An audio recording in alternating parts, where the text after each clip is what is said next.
সংসদ সদস্য মাশরাফি, আপনাকে স্বাগত জানাই। আপনি আমাদেরকে সময় দিয়েছেন, এসেছেন আমাদের কাছে। আমাদের সাথে আরো থাকছেন ব্যারিস্টার আব্দুল রহমান পার্থ। ব্যারিস্টার পার্থ, আপনি আমাদের অনুষ্ঠানে আমাদের সাথে যুক্ত হয়েছেন, সেজন্য আপনি আমাদের কৃতজ্ঞতা এবং শুভেচ্ছা জানবেন। আমি প্রথমে আন্দোলন খুব পরিকল্পিতভাবে চালিয়ে নেওয়া হয়েছে, কিছুই হঠাৎ হয়নি। এই আন্দোলন কি শুরু থেকেই কোটার আড়ালে সরকার পতনের আন্দোলন ছিল? আপনার একটু মন্তব্য শুনতে চাই। আপনি আমাদের একটু বলবেন জুলাই অভ্যুত্থানের ফল। যদি এক কথাই উত্তর দিই তাহলে বলতে হবে যে আমি আসলে ব্যর্থ হয়েছি, এখানে অ্যাবসলিউটলি ব্যর্থ হয়েছি। প্রথম যে জিনিসটা, আর দ্বিতীয় কথা হচ্ছে যে আমি কথা যদি বলতে হতো, ধরেন আমি যদি কথা বলতাম, অবশ্যই যৌক্তিক কোটা সংস্কার নিয়ে যে আলোচনা হচ্ছিল শুরুতে, সবাই যখন চেয়েছিল যে আমি কথা বলি, তখন যৌক্তিকভাবে কোটা সংস্কার হবে সেটা, বা কোটা সংস্কার হতে যাচ্ছে, এটা পরিষ্কারভাবে বোঝা যাচ্ছিল, বা আমার কাছে মনে হচ্ছিল যে কোটা সংস্কার হয়তো বা হবে। কিন্তু তারপরে যে ঘটনাগুলো ঘটতে থাকলো, তখন আসলে এমন একটা পরিস্থিতি হলো যে যখন সবাই চাচ্ছে যে আমি একটি স্ট্যাটাস দিই বা আমি পাশে থাকি, তো তখন আসলে পরিবেশটা এমন জায়গায় গিয়েছে যে আমার কাছে মনে হচ্ছিল যে আমি যদি এখন একটা স্ট্যাটাস দিই বা আমি যদি যে কোনো কিছু লিখি, তো সেইটাকে কেন্দ্র করে যদি আরো ম্যাসিভ বা আরো বড় কিছু হয়ে যায়, তা আসলে সেই জিনিসটা সামাল দেওয়ার অ্যাবিলিটি আমার আছে কিনা। তো সবকিছু মিলিয়ে আসলে ঘটনাগুলো এত দ্রুত ঘটেছে, তো আমার পক্ষে সম্ভব হয়নি, তবে আমি চেষ্টা করিনি সেটা না।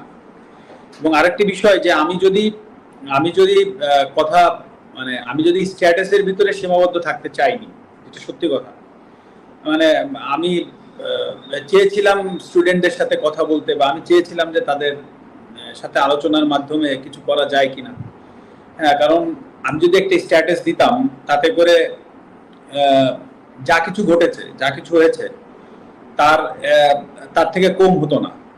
বরঞ্চ আমার সার্বিকভাবে আমার যে ভয়টা কাজ করছিল যে আমার স্ট্যাটাসের কারণে বা আমার কোনো একটা ভুল পদক্ষেপের কারণে যদি জিনিসটা আরো বড় হয়ে যায়, তখন সেটা সামাল দেওয়ার আমার ক্ষমতা আছে কিনা।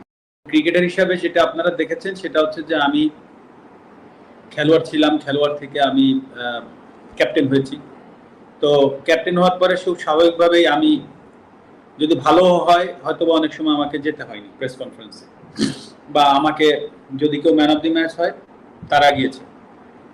তো ম্যাচ যখন হেরেছি তখন আমি গিয়েছি, তো বা আমরা কোথায় কি ভুল করেছি বা যে দায়বদ্ধতা, সেগুলো আমাকে কাঁধে নিতে হয়েছে।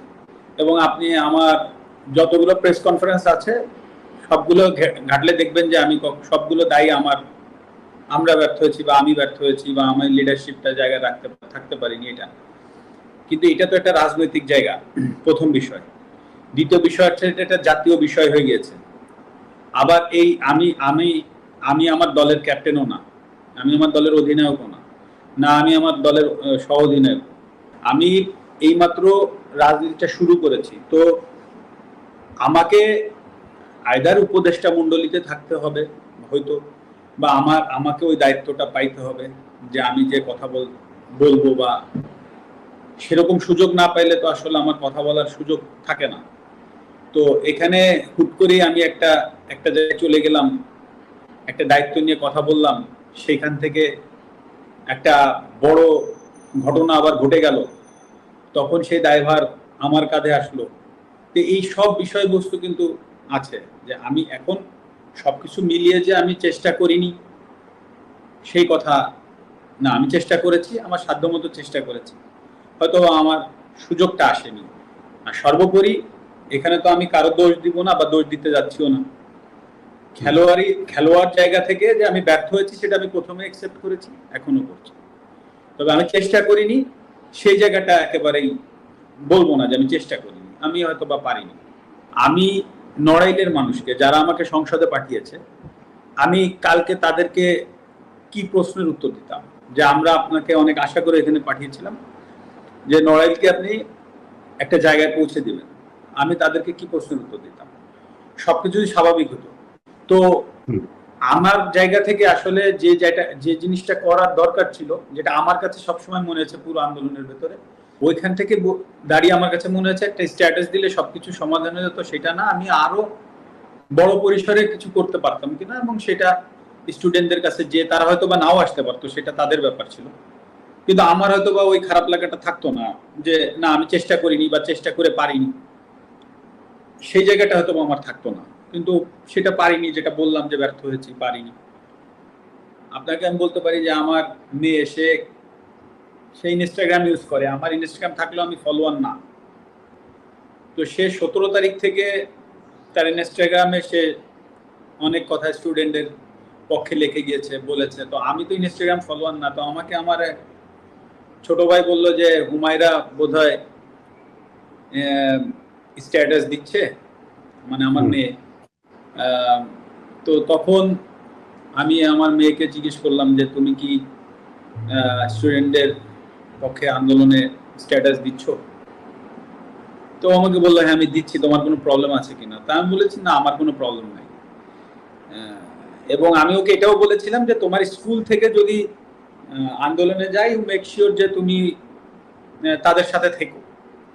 মানে এই কথাটা বলার কারণ ছিল এটাই যে আসলে তার কাছে যেন কখনো মনে না হয় যে আমার পদের জন্য বা আমার চেয়ারের জন্য আমি তাকে ওখানে আটকায় রাখছি।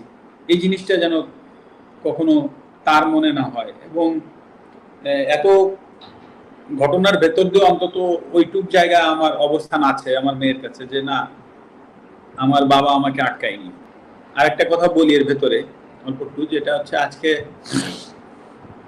কোটা আন্দোলনের যে স্টুডেন্টরা আছে বা যে সমন্বয়কের ভেতরে একজন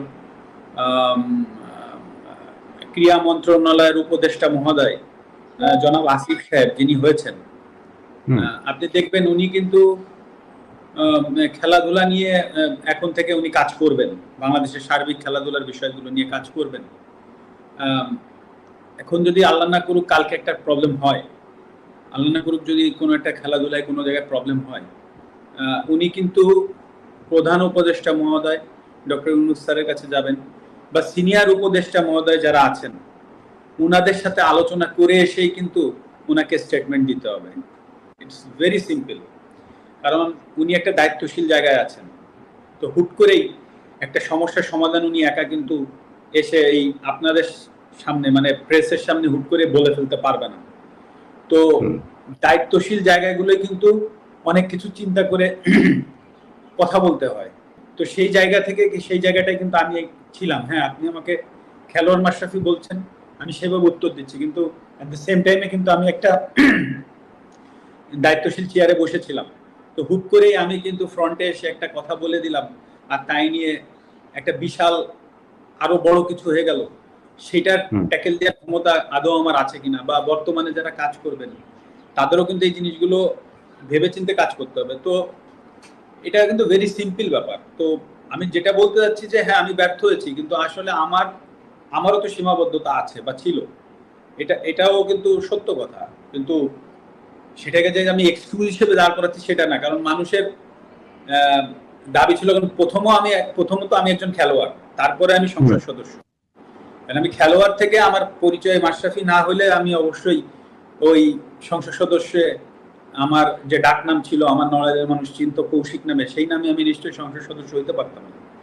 তো খেলোয়াড় মাশরাফির জায়গায় যে আমি ব্যর্থ হয়েছি সেটা কিন্তু আমি একবারও বলছি না। বাট আপনি এট দ্য সেম টাইমে ভাবেন যে আমি একটা সংসদ সদস্য ছিলাম একজন, সেই পজিশন থেকে হুট করে আমি একটা মন্তব্য করার থেকে বরঞ্চ আমি ওইখানে যে সমাধানের চেষ্টা করাটা আমার জন্য আরো ইজি হইতো, বা আমি সেটাই চেষ্টা করেছি, সেটা হয়তো আমি পারিনি। সেটাই আমার ব্যাপার।